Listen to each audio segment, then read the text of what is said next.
for Andy's rebuilds. Saturday morning, lovely sunny day, bit chilly, but can we get Betty done in a day? Let's give it a go. So first things first, off with the bumper. And then once the bumper's out, get the bonnet off and remove the slam panel.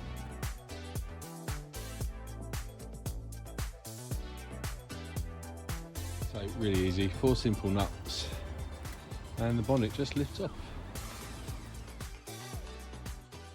So there you have it, one decidedly damaged bumper that won't be being reused. Strip the parts off of it, fit them to the new one that we've got, and that's where it came from.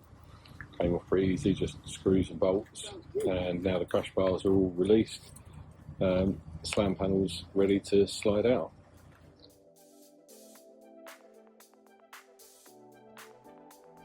Right, so progress so far, it's 3 o'clock and Betty is all stripped down, and well, I'll show you the results so far. Bonnet on, bumper on, top trim in, headlights all in. Shut lines aren't too bad. Bonnet still needs adjusting. I think you might have to put a bonnet hinge on it, but actually not too bad at all. How's progress, Nick? Very good, but I can't find that socket. It's in your pocket, the little one with the 10mm on it.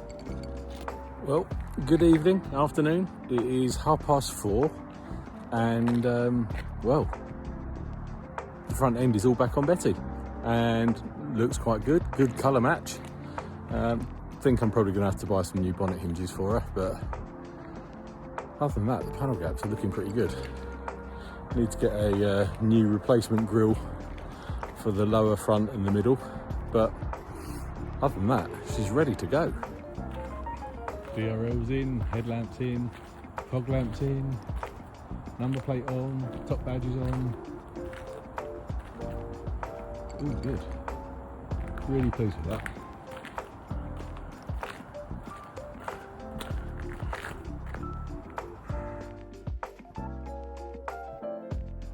So thanks for watching. Don't forget, like and subscribe. It really helps out if you show your support for what we're doing with the cars. And obviously, Nick's hiding somewhere, but he's been involved as well.